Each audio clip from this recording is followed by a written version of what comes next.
Yeah. When my wow, that's a little bit loud today. Or maybe my ears cleared out. I don't know. Yeah, I wonder if somebody could maybe turn me down a hair.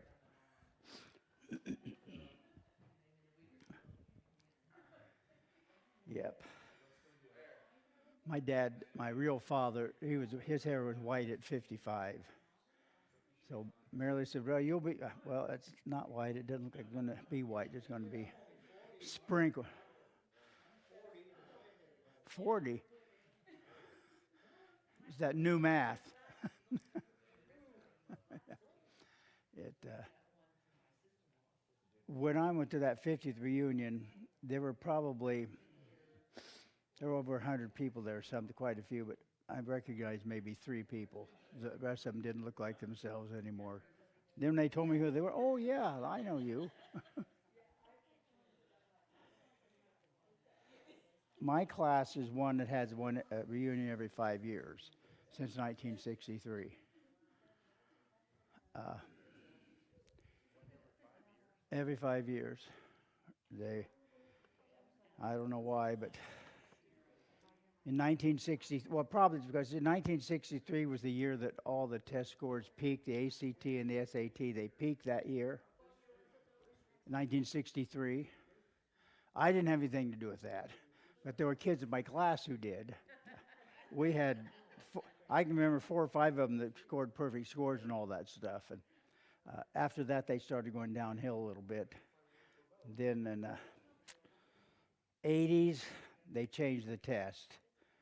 And in the 90s, they changed it again so that, because it was looking really bad, so they changed how they scored and that kind of stuff. So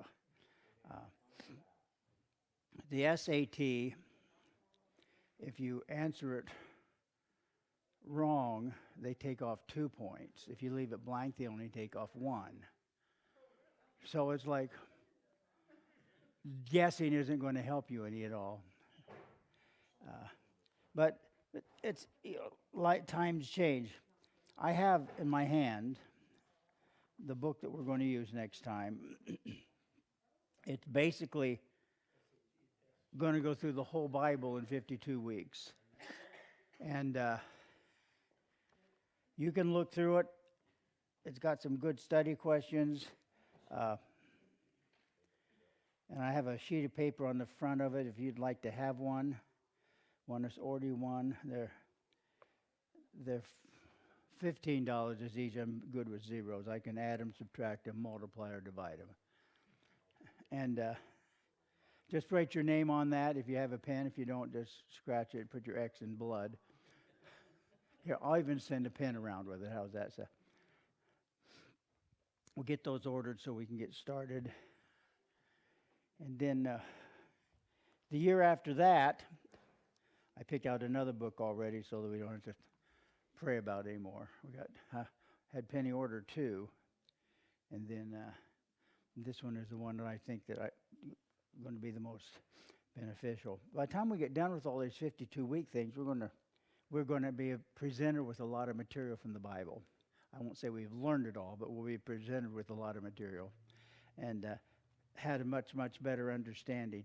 I like this book because it goes through the Bible chronologically, so to speak, and it emphasizes certain aspects of it.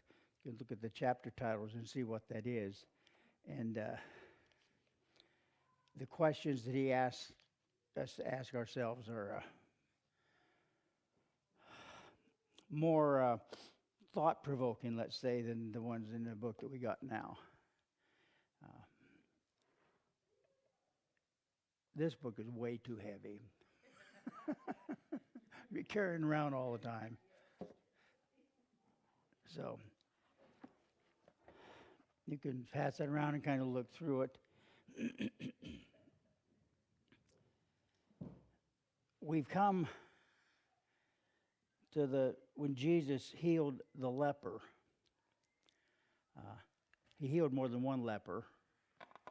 This is the one that he healed when he came down from the mountain here. Let me get to Matthew chapter 8.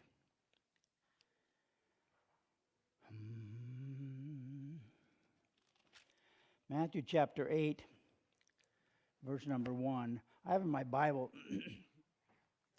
written next to Jesus cleansed the leper's test.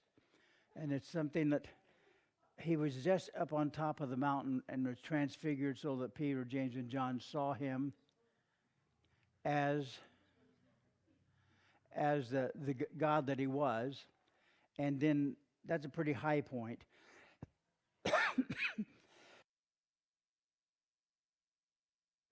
As soon as they came down the mountain, there was a little test.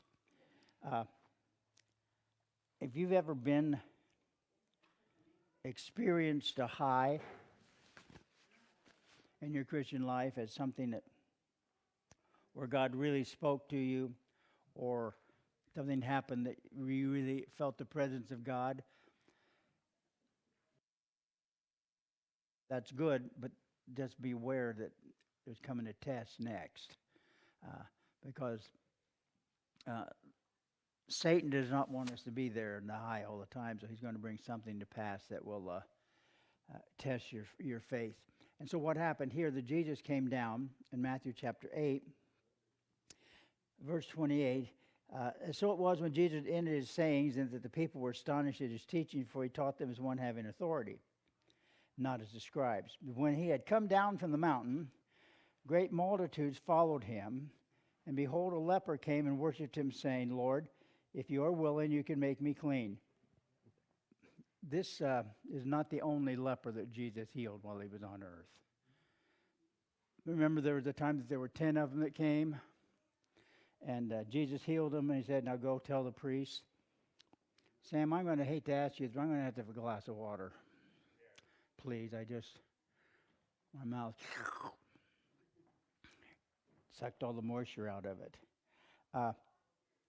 And they went, and as they were going, they were healed, and then one of them came back and said, thank you. And so this leper, he came, and I think he described in the chapter, if you read it, with leprosy was a horrible disease.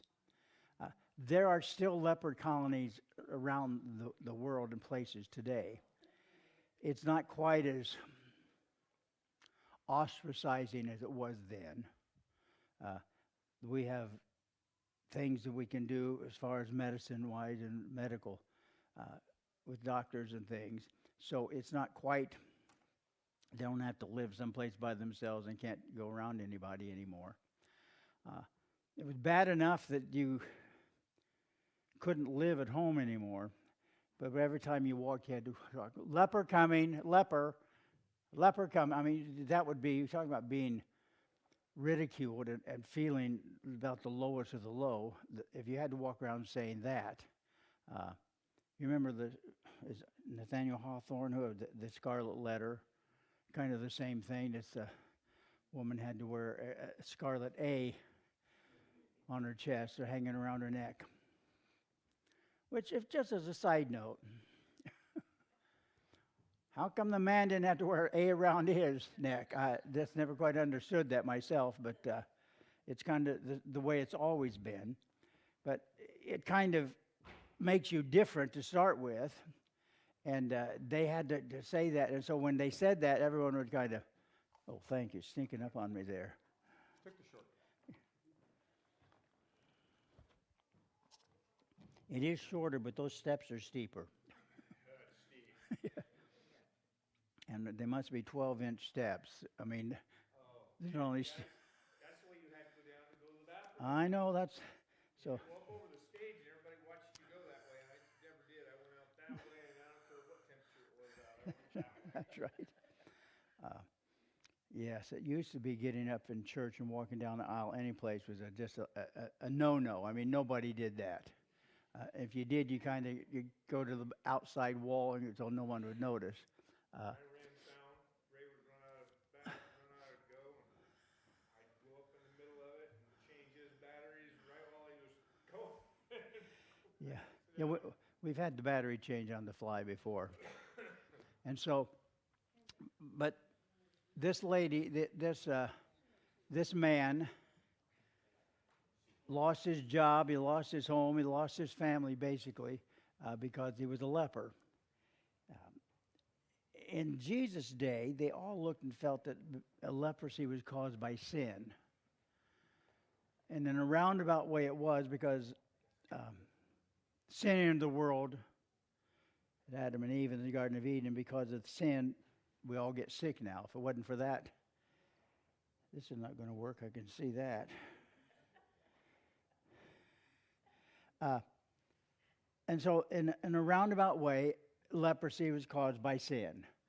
But they felt that it was caused by a sin or a pattern of sin in your life.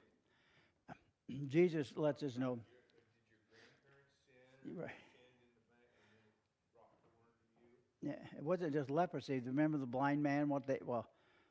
Who did sin? This man or his parents? And Jesus made it clear that that wasn't what caused this. What caused this was that he said that this happens before you guys are aware of it, but this is so God could show his power and make this man clean and whole. And so this leper came in this crowd of people, which in one sense was a pretty bold move because the rules of society of the day, he wasn't supposed to be there. And in Matthew chapter 8 it says, multitudes followed him. And in the middle of these multitudes, the leper came and worshiped, saying, Lord, if you are willing, you can make me clean. I can imagine, unlike the woman who touched his garment and was healed, the crowd opened up for this man. When he came in this multitude, it was like, oop, you know. Yeah, and so it's like when you're on the lake and you're in your boat or you're on the jet ski and there's a flock of ducks and you try to get close enough to them. What do? Then as soon as you go by, they come back again. And that's what happened with this man in the crowd. And so he comes to Jesus and he says, Lord, I know that if you want to, you can make me whole. It's a pretty big step of faith. I mean, where did that come from? I mean, I don't know that he's been following Jesus, that he had heard him speak. Maybe he never heard him talk before, but he had heard of somebody, the miracle Jesus had done, and so He had healed lepers before. yeah.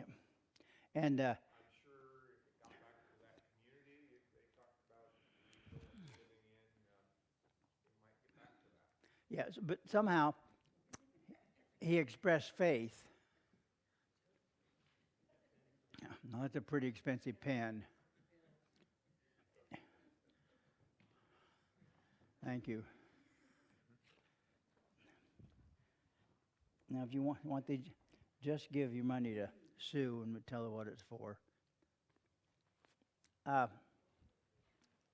But it was an act of faith, and he said, I know, not I think, I know that if you want to and if you feel like it, you can make me whole.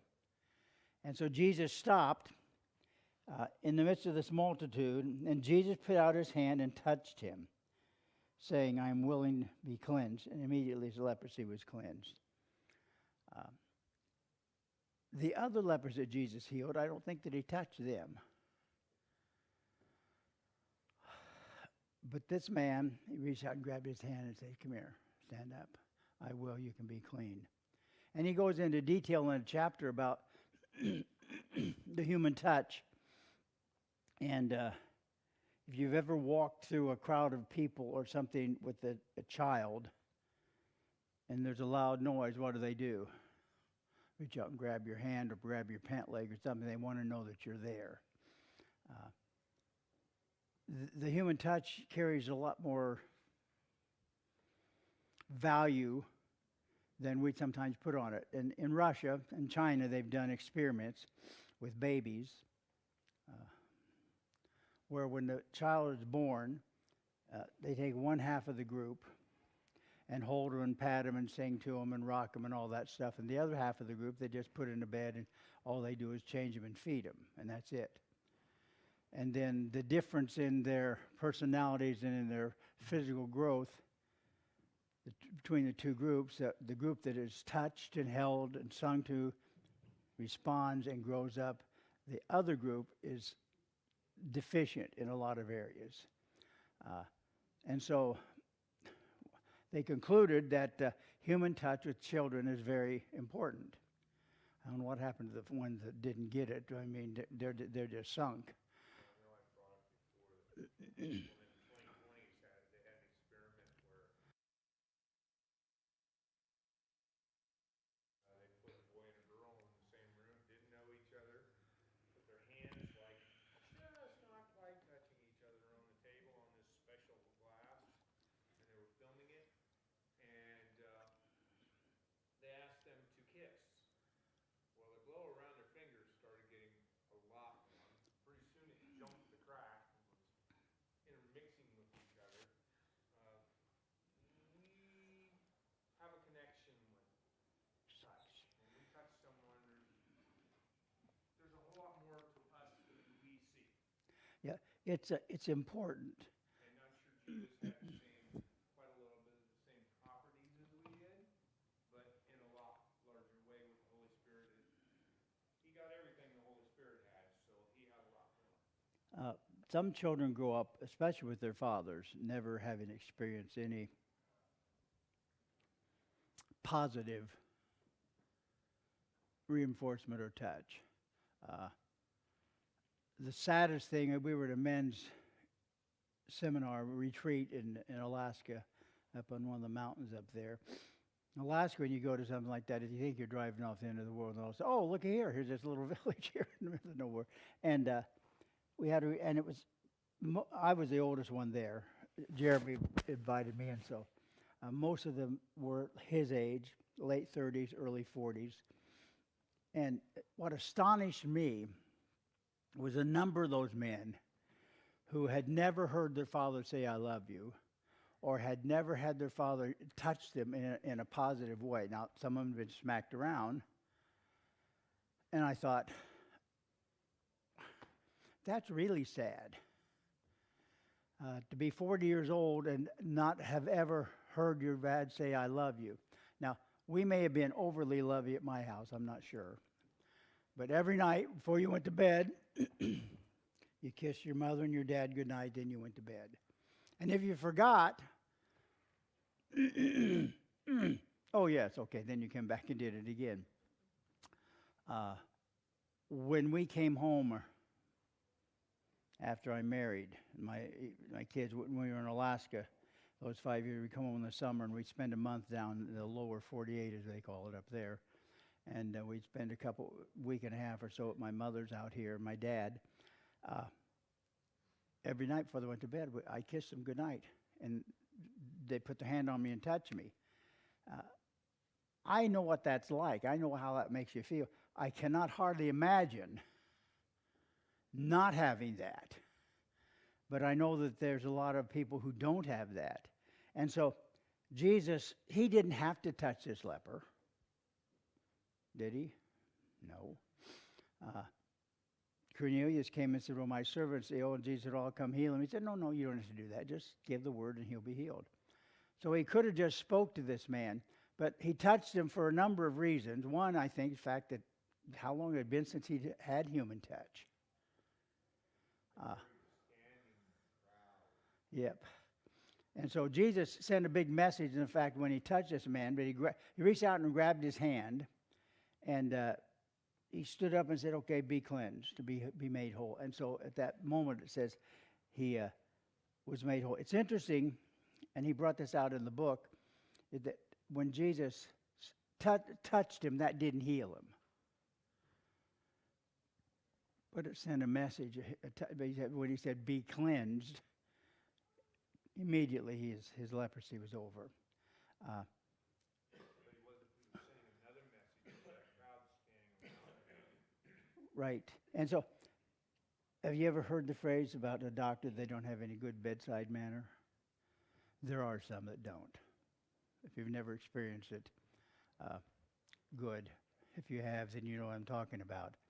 Uh, there are some of them that it's like you feel like it's your mother, your grandpa, your grandma, your brother, or something that's dealing with you and how it's kind and when they touch you and things, and as far as that goes. Then others, it's like, where did you go to medical school? Maybe you didn't. I'm not sure. But it's important that the human touch it's valuable. And so when you walk with your wife, whenever Marilyn and I walked, it seemed like whether we wanted to or planned on or not, eventually we were holding hands or at least touching hands. You get to the point you don't even think about it. And I've observed other couples that she might reach out to grab his hand and he kind of slaps it away. That's not the response that you're looking for. Not really what you want. But you want the human touch. It's important. It's valuable. And so Jesus put out his hand and grabbed this man. He goes into pretty great detail about your hand. Your hands tell a story. I've been with people and you look at their hands and I could tell that they didn't work outside. They didn't work with equipment. Their hands were really nice and soft and smooth. Then I remember the first time I shook hands with Charles Grassley, the senator. We lived in Belle Plaine, and he came by and introduced to him, and I grabbed his hand. I said, and I commented about, now that's a grip. He said, well, I milked a lot of cows when I was younger. His fingers are about that big, one of them, and his hand, when he grabbed hold of you and crush your hand. But it's like, you could tell that he'd done some work with his hands. So your hand, you can look at your hand and it tells a story. The other day I was commenting, I have a scar here from 7th grade. I was slicing ham and somehow I decided to slice my finger to the bone. And it didn't really hurt at first, and all of a sudden it started bleeding, and then it hurt. And I got scars on this finger here and this one here where I tried to cut them off the table with a table saw, but I didn't succeed. I got this thumb here was deformed and has no feeling in this part because I caught it on the table saw. Most of my table saw accidents have been when I'm trying to be real careful, using the push rod and all that stuff. So finally I decided I was not going to be careful anymore, and I haven't had any accidents since then. But working for Ray, I got this scar right here, cutting a 4-inch drain pipe and taking a section out. And when it came out, it was hot, and it came down and cut my hand. This one here is putting a ceiling fan in the bathroom on 319 Grandview. And when I die, they're going to look at all those scars, and I go, what did he do? Your hands tell a story. And Jesus' hands it told a story there, but if you follow it through when we get to the end, and he says to Thomas, here, put your finger in my hand. He said, thrust your hand in my side. And Thomas said, no, I don't need to do that. He was pierced, he was wounded, he bled for our sins, and his hands were part of that. He spends, one other illustration I wanted. My grandpa had the end of his finger cut off. Now, he cut it off with a handsaw. Now, personally, I've never had a handsaw in my possession that's sharp enough to cut your finger off and you not know it. I mean, I've had some that, oh, yeah, that's not going to work. But he just cut it right off. Do you remember when they used to build houses and all they had were handsaws and a screwdriver and no drills and no nail guns? It took a little bit longer, and now those guys, their hands were but my grandpa, and the nail drew back was really big, and I always intrigued me as to how that happened. But Jesus' hands today are still pierced because he shed his blood for us and on the cross. And so he goes into great detail in the book about if he was writing the story. You know, and sometimes we read stories in Scripture and it's like, I'd like to have a little bit more information. And so he gives us that little bit more information. And it's interesting that it spends most of the chapter. In fact, as I was reading it the first time, I thought, I forgot that this was his words and not the Bible. I thought he was talking about himself exactly, but it's not. But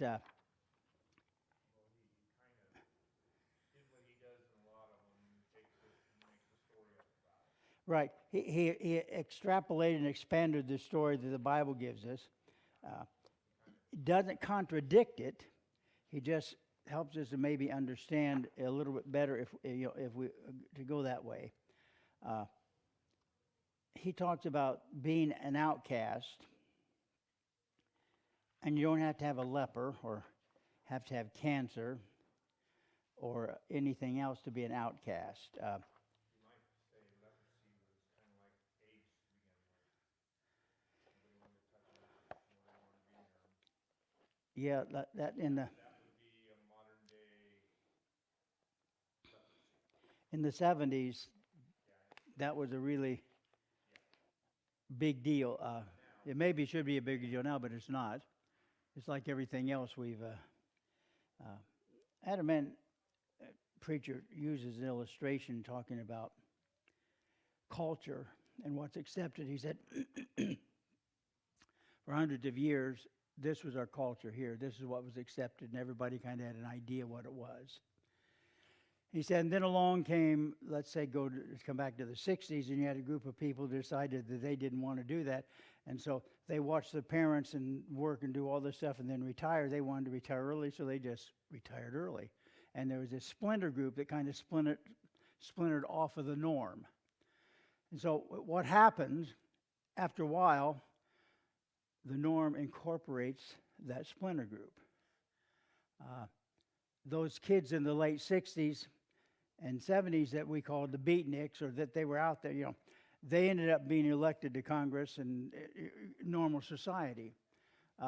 He went on about other groups in history that they've gone outside of society and they've formed a group, and then eventually society just kind of incorporates that. It's kind of what happened with AIDS. I mean, it was untouchable, and now then, the only place you ever hear about AIDS and HIV anymore is if you watch commercials for drugs on TV. There are a lot of things I wonder if I have that. No, but I guess I don't. When you go to get blood, they give you this list of stuff and ask if you've had this. I decided if I have no idea what it is, I probably don't have it. If I had it, I would know. But I asked a lady about a couple things. She said, no, you'd know if you had that. I said, okay. But society has a way of incorporating extreme groups into the norm. And we're pretty much incorporated into the norm about anything that there is out there you can think of. It's accepted today. I heard a man say one time, he was being interviewed, I think it was actually before Congress, about the internet and how useful it was and what was available. And he made a statement that I don't know if I believe it's true, but he said 90% of what is on the internet is pornographic. Well, I know there's a lot out there, but if you think about that, all the businesses that have stuff on there and everything, he said, maybe it's not 90%, maybe it's only 75%, which is really, there was a time that even to say that word, you wouldn't say it. But now then, it's almost accepted as a norm in our society. So that makes our job as Christians, in one sense, it makes it more difficult, but in another sense, it makes it easier because the darkness is getting darker and our light puts off more light when it shines in that darkness. And we make a difference. And so Jesus was talking, right when it described all this and what happened, and he brings out that you don't have to have leprosy to be outcast. I don't know if any of you ever been unemployed for a period of time, but if that happens, there are groups of people look at you different. Well, think about the difference of being unemployed today and difference of being unemployed way back in the Depression era. There was men that were unemployed and they would go somewhere and spend the day there so nobody knew they were unemployed. It has less of a stigmatism today than it did back then by considerable. That would be part of your accompanying making it a norm. Yeah, it's But what I mean is, yes, and divorce used to be, because I asked my dad when I was little, I said, do people get divorced? Oh yeah, but they don't talk about it very much, and we don't talk much about it. there are a lot of So today, divorce has become a norm. norm. I remember we were in Haiti and Jamaica with my mother and father-in-law, 1973, and they were talking to the pastor of the large church in downtown Port-au-Prince, and going over some things, and talked about this. Hello? This group of people that kind of sat by themselves in one corner, but couldn't really participate in the rest of the service. It's like, what's wrong with those people? He said, oh, they're people who've been divorced. And so we don't let them take part in the rest of the church service. It kind of used to be that way in America. I'm not saying whether that's good or bad, but it's not that way today. We've incorporated a lot of stuff. The Catholic Church is a good point of that. They wouldn't allow them to do this, they wouldn't allow them to do that if they got divorced. But they could annul their Marriage after years. and get all the benefits then. Yeah, it's I know somebody that his ex-wife come to him, he says, well, I want to annul our marriage so I can take communion. Well, something in the Catholic Church, and like everybody else. Well, she talked him into it, and they annulled her like it never happened. Yeah. That doesn't, I'm afraid God sees way past that. It's hard to, thought I had an idea what the word annul meant, and there's their characteristics, but evidently I was wrong. With the Catholic Church and some others, if you got enough money, you can almost get away with anything. Sad to say. But well, our society today is drastically different than it was. I graduated high school in 1963. I know that seems old. And it is. It's a long way time ago. And from 1963 to 2023, the world changed drastically. I mean, what we're capable of having. I mean, I can remember writing a term paper, which I hated writing term papers. Mostly because they wanted all those footnotes and all that stuff, and you had to do those correctly or it didn't count. You know. Most of the papers I wrote the paper, then I tried to find a footnote that would fit what I just said. You know? And now then, writing a term paper, I don't see how teachers are going to be able to grade students anymore with this, with all the AI and a ChatGPT or something or whatever. It's bad enough that they can write something and summarize it into something else, but it's also smart enough that it can make it sound like you're writing, the way you would think and the way you talk. The whole world is... my grandpa told me on more than one occasion, he said, Billy, don't believe anything you hear and only half of what you see. And I thought, well, that's kind of stupid. Well, today, I don't know if you can believe anything. All these commercials, things that pop up, even on TV or whatever, you know. I know that guy didn't say that. That's not really him or her or whatever.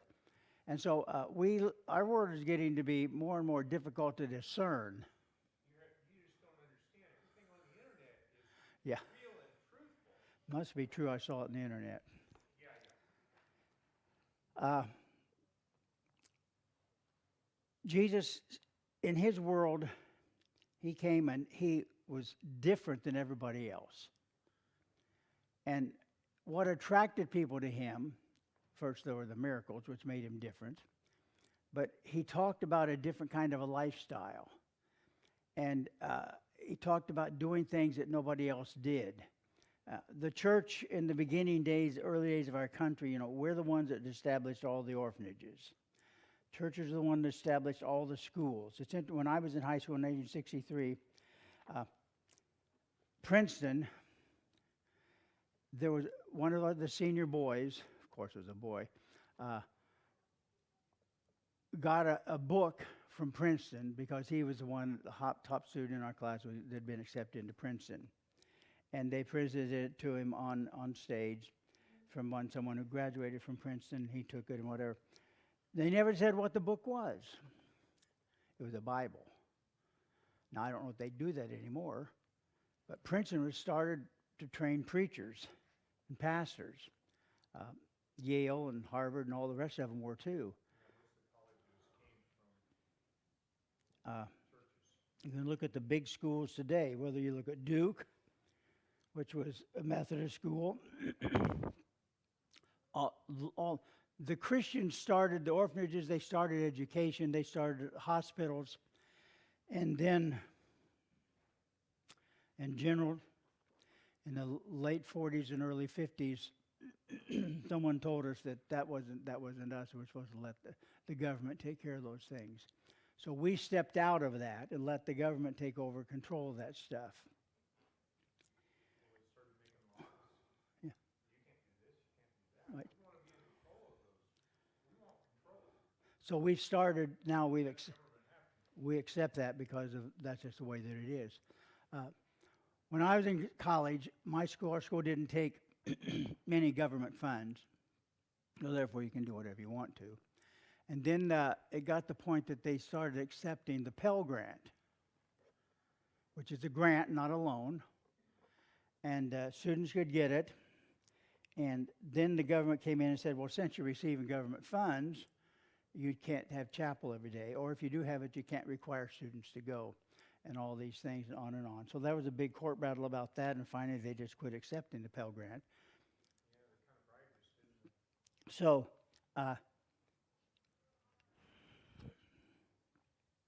we need to be as Jesus and be touching our society with the gospel and with the truth, with an example of what the world, what we should be, and what people are supposed to be. I thank God for all the doctors and lawyers and politicians who are born again Christians and know the Lord as their Savior.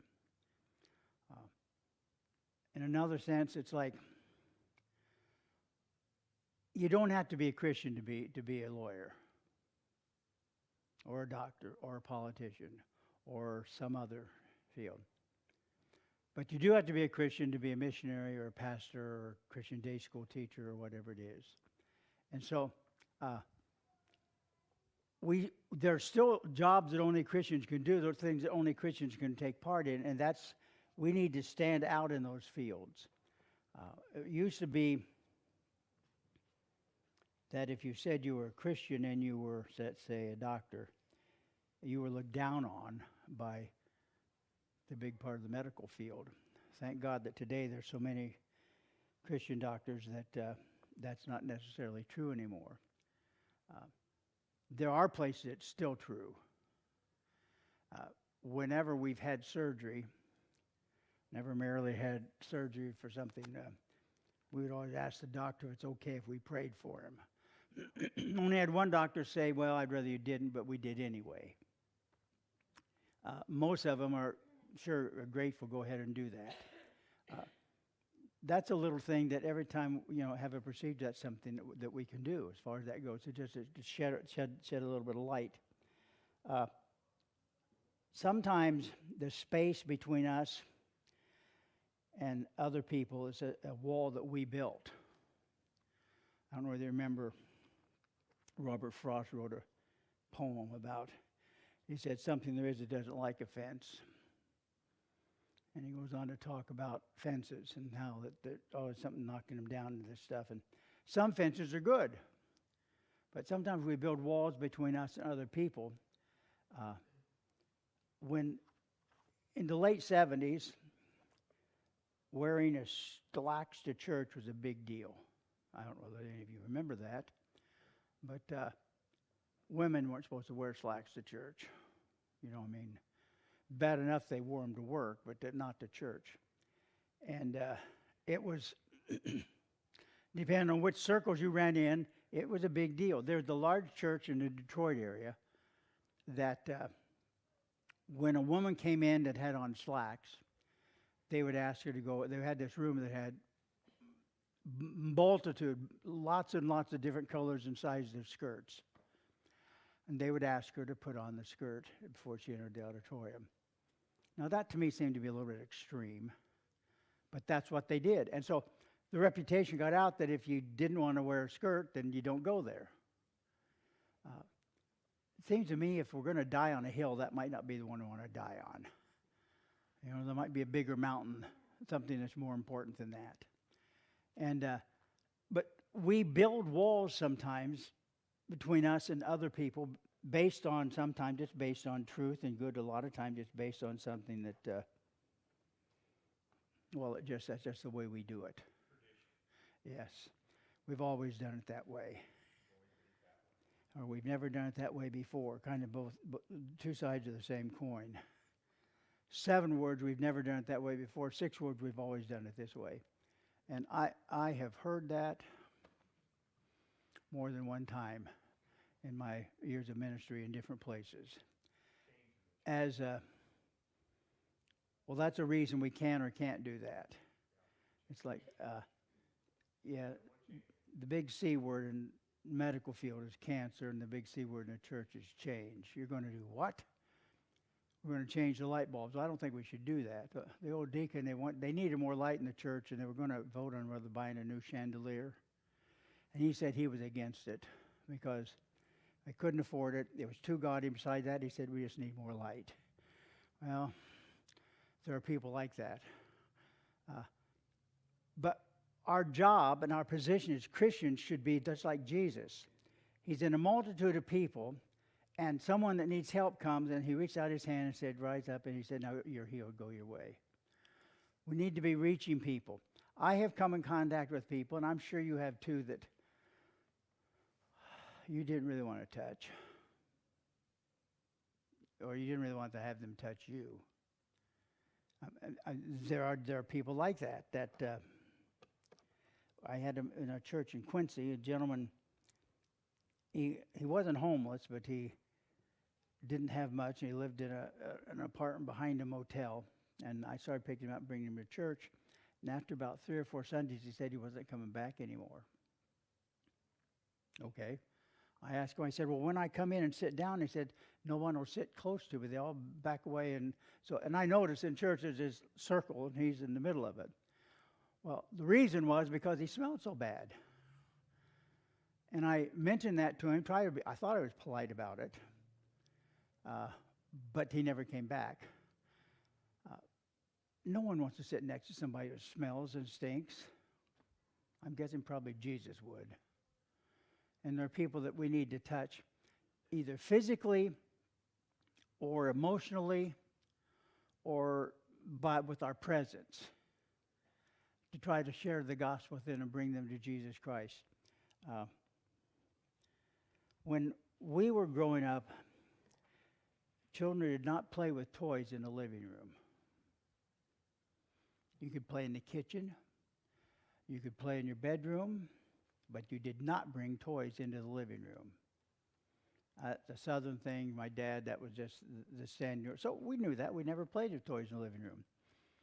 They lived right down on Clinton Street, and we brought our kids home. And Jeremy, see, there's a problem with naming all your kids and grandkids with the same letter. They get called Jeremy half the time, and he's not ever even close. But he brought his toys into the living room, was sitting there next to my dad's rocking chair playing. And I said, oh, Jeremy, you can't put those toys. He said, no, no, no. He said, I've learned that it's really not that big of a deal. He said, it's really not that important. Jeremy also took a color that had a couple of rooms upstairs, is where we stayed, and he drew a picture on the wall right at the top of the steps. Had no idea what it was. And so I'm up there trying to clean it off, and I said, no, no, no, leave it there. And every time I see it, I'll think of him. I thought, who are you and what have you done with my dad? But sometimes we find out that it's really not that important. What we need to make sure that we're doing is trying to find a place and a way to build not fences or walls, but to build a bridge to people.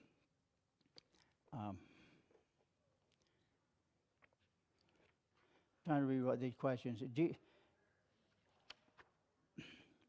The cleansed leper, though having been warned not to tell the story to anyone, instead went out and began to talk freely. Jesus said that more than one occasion. Now, don't tell anybody. I wonder, did he really think they weren't going to tell anybody? That's right. I mean, here I've been a leper all this time, and now that I'm not, you think I'm not going to tell anyone? When the man was healed, the lame man, when the blind, he said, no, just go your way, don't tell anybody.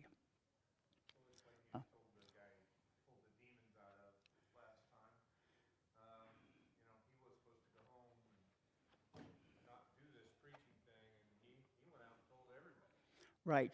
And so if I told you not to do it, would it be like, ooh, that's of course, we all have kids like that, don't we? Yeah. Sometimes, I won't say that I'm like that, but there have been times that had been a characteristic sometimes. If you tell me that it's impossible, nobody can do that, well, I'll bet you can. But Jesus, okay, let's suppose the guy didn't tell anybody.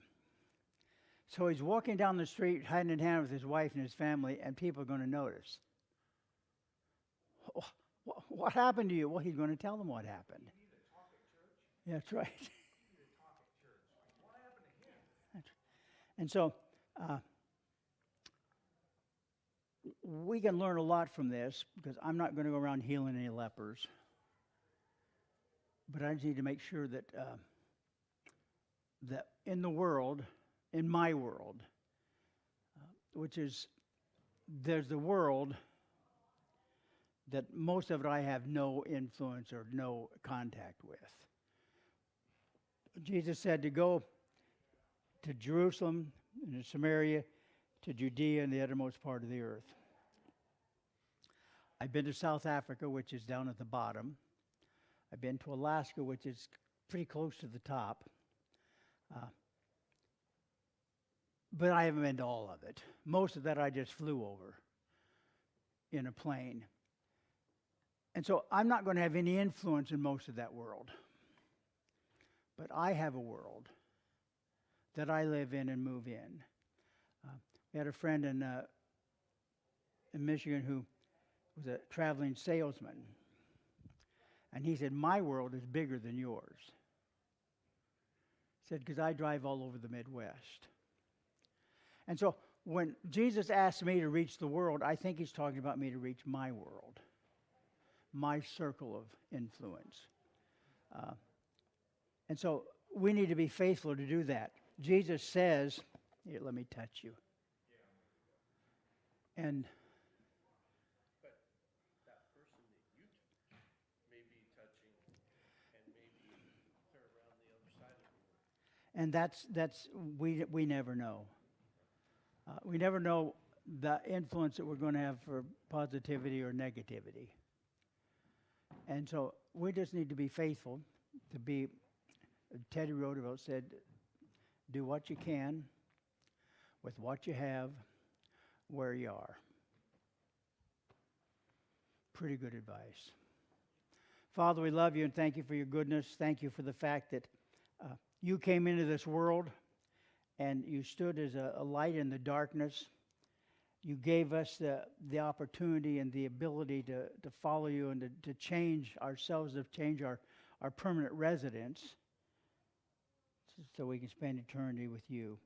We ask, Lord, that you might help us, so we might not be building walls, but we might be building bridges to reach out and to touch those that we come in contact with, Lord. In Jesus' name we ask with thanksgiving.